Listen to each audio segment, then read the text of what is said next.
Welcome to Digital Dialogue. I'm Lauren. I'm Caitlin. And on this week's episode, we're going to be talking about learning styles versus learning strategies.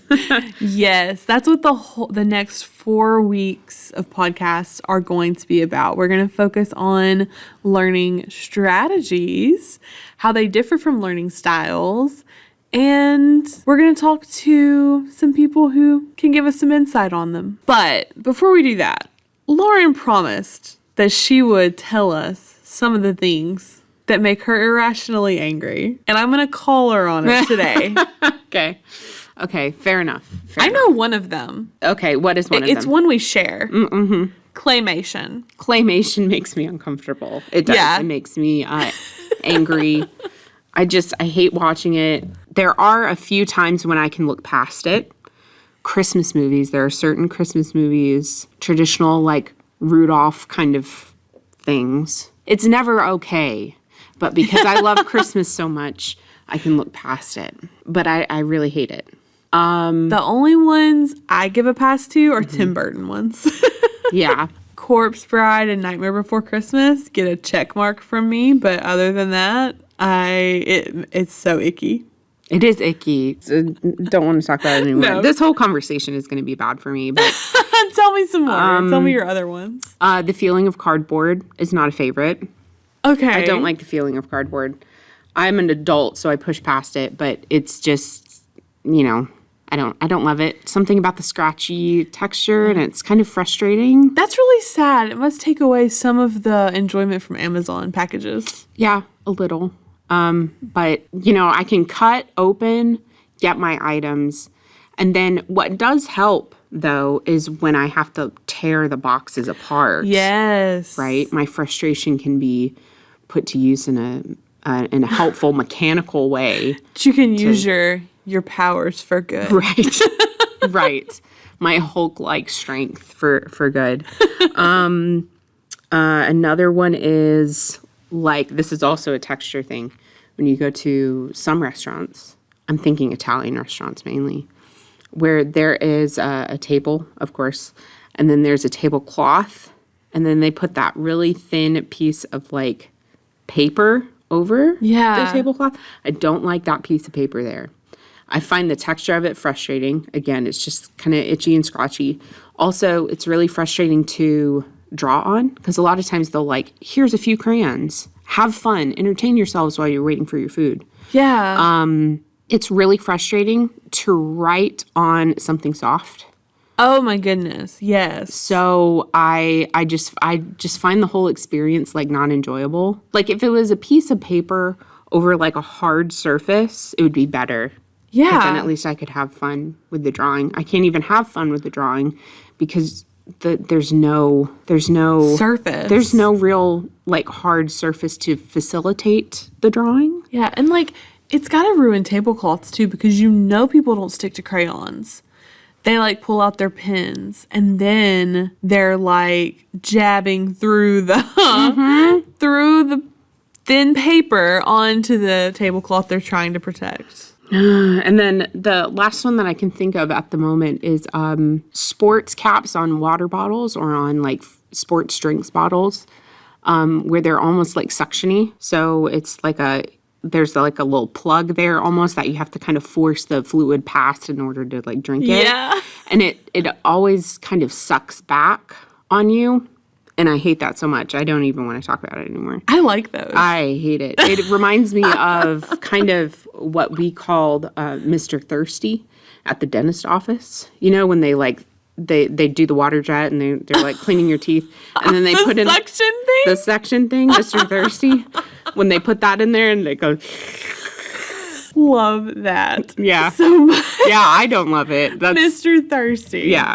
So, I like the dentist. I know I'm weird. I know. Mm-hmm. I do, though. I don't mind going. I don't mind going, but it's just kind of, I don't like that facet of it. And the weird flavors of toothpaste.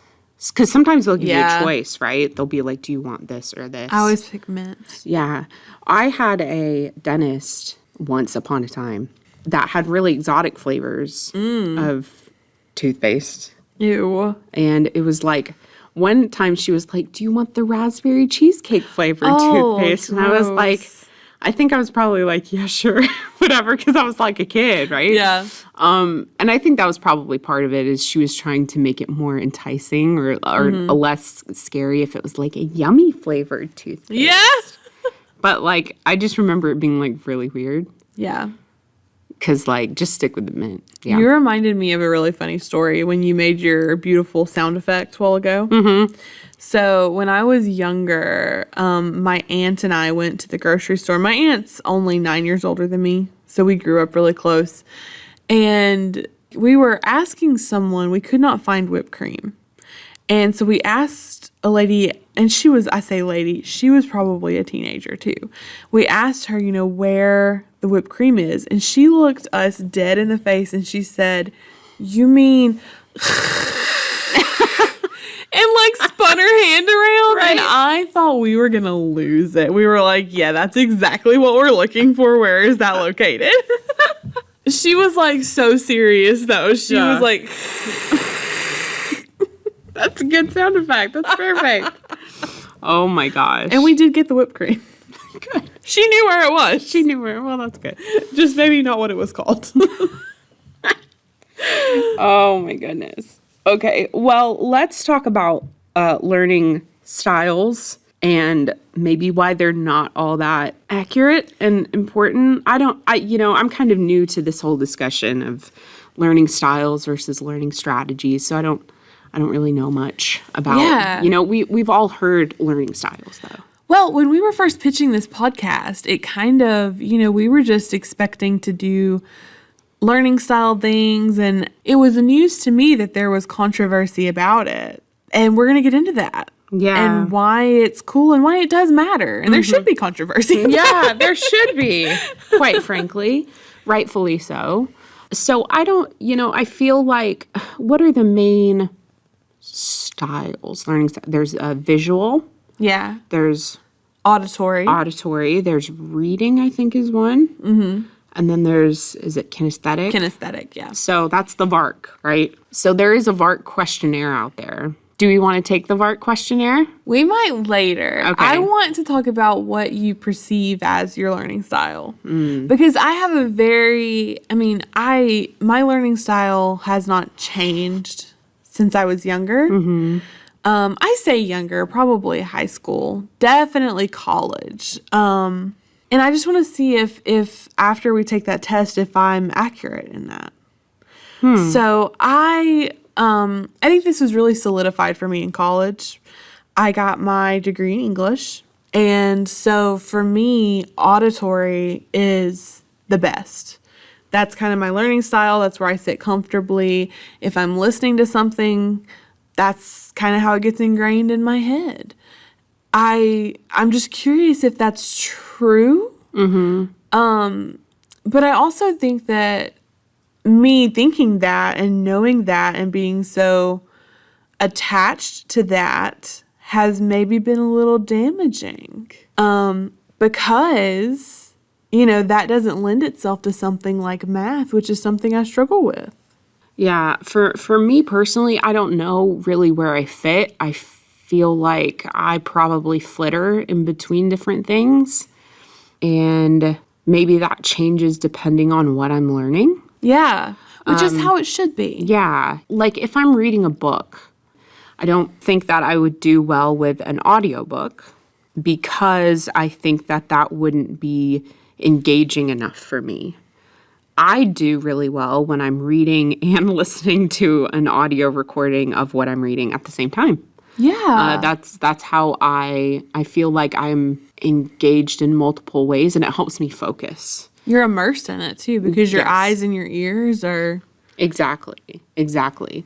I feel like otherwise if I was just solely reading or just solely listening, my focus would be pulled in other directions and I would just kind of lose interest. As far as like kinesthetic goes, not necessarily something that I would super identify with. Is kinesthetic like note-taking? If I go to a face-to-face class, sit down, listen, and take notes, that's all I have to do. I'm good. Mm-hmm. I'm not really a note taker, so I don't know. And that might not necessarily be because of a learning style. That may just be because, like, I don't. It's like personality. Yeah, that might be a personality quirk. But that goes back to the controversy, though, right? Mm-hmm. When we get ingrained in these learning styles and we think, oh, because I'm an auditory learner, math is going to be hard for me because it's a very visual subject. Right. You know, you kind of get ingrained in, you know, note-taking is not for me, therefore, you know, I don't refer to them and things like that. Let's take the test. Okay. Let's take the test. Let's take the test. So let's do the VARC, right? Yes. Okay. All right. Podcast, we'll be back.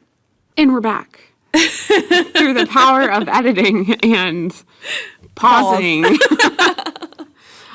So we both took the VARC questionnaire at varclearn.com. It will be linked below. So Caitlin, what were your results and did it match up with what you thought? It did. It did match up. The questions were really interesting. Some of them I found very hilarious. But I got a oral rating of 13. Read write is 5. Kinesthetic is 5. And visual was 3. Okay. So it kind of lined up. Okay. Yeah, for sure. What about you? So it kind of categorized me as mild kinesthetic, which was kind of what I was a little bit iffy on earlier. So it didn't quite match up. It almost did. So kinesthetic by far was my highest one. I had a 14 for that. And then visual was 9, oral was 8, read and write was 7. So the way that this questionnaire works is that you can pick multiple answers for each question. And I found myself on several of them marking all of the answer options. So that maybe goes back to why this doesn't work as well as like an actual strategy, because Exactly. it's so fluid. It feels really fluid because it does say something here about people with your preference, like practical exercises, experiences, examples, case studies, trial and error, things that are real, ...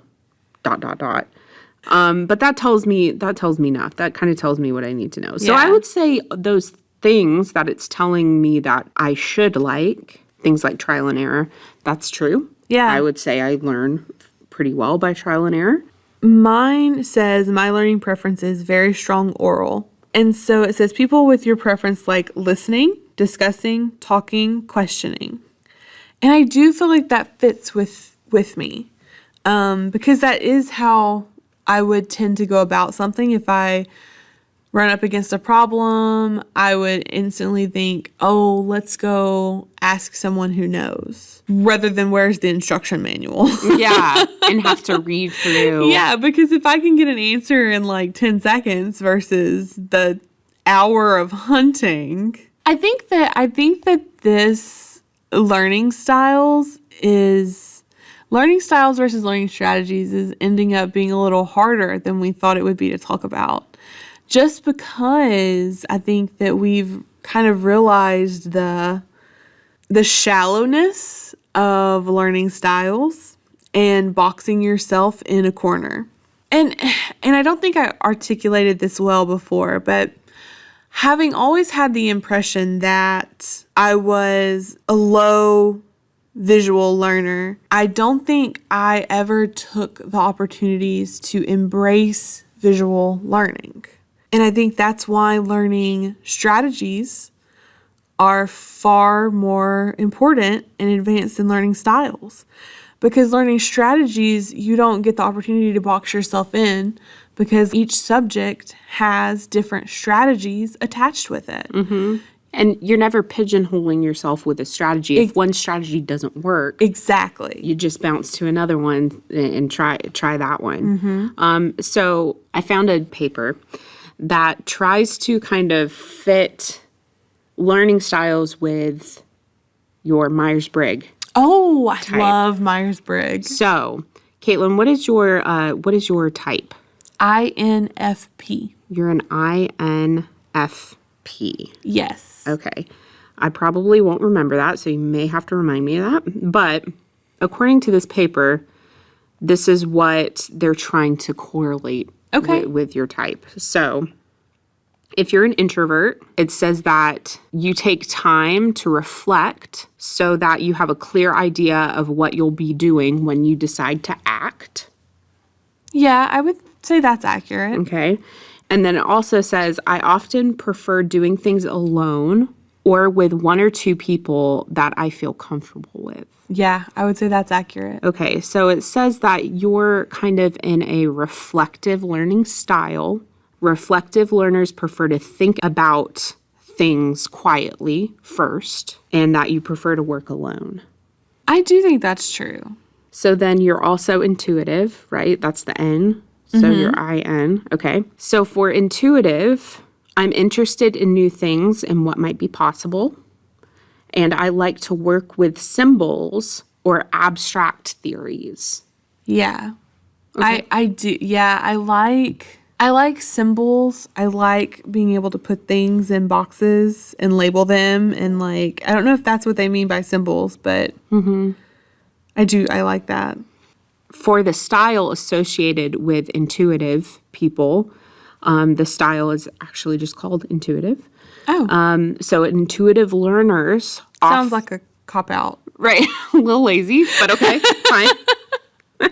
Intuitive learners often prefer discovering possibilities in relationships, and they are often more comfortable with abstractions and mathematical formulations.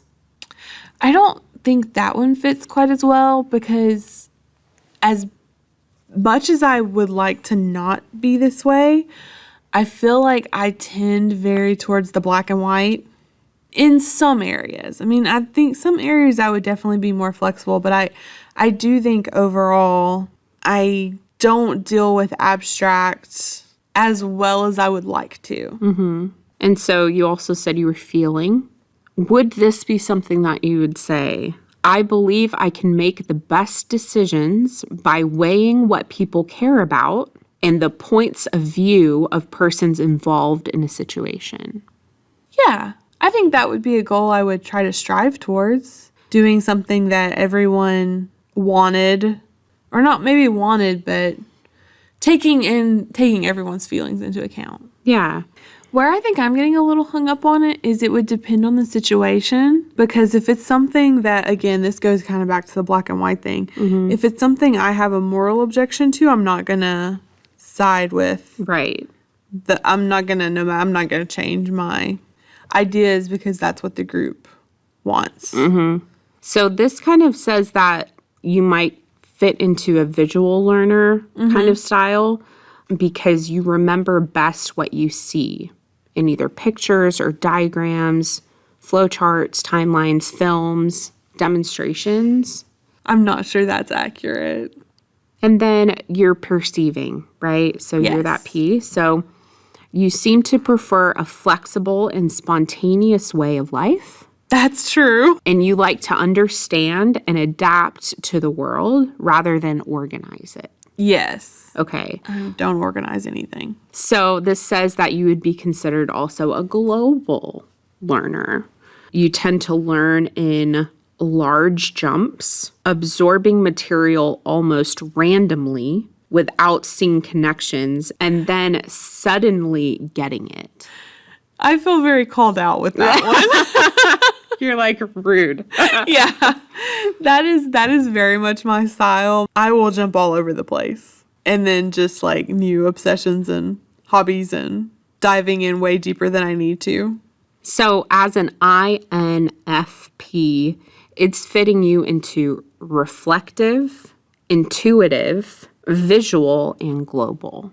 Those are your kind of matching styles. That's interesting. Yeah, that's a little bit different than like VARC. Yeah. There's a few more things kind of thrown in there. I always forget what my Myers-Briggs type is. I don't forget what yours is. Do you want to know? You are an INFJ. I am an INFJ. That is correct. So mine is going to be very similar to yours, where it's I'm a reflective learner. I prefer to think about things first, and I prefer to work alone. I would say that that's true. Intuitive learner as well. I prefer discovering possibilities in relationships. Sure. Yeah. I mean, yeah. Often more comfortable with abstracts and mathematical things. I would say that that's fairly true. Yeah. Feeling, right? INF. I always have to remind myself of this. I'm not I'm not very good at remembering that. Visual learners remember best what they see.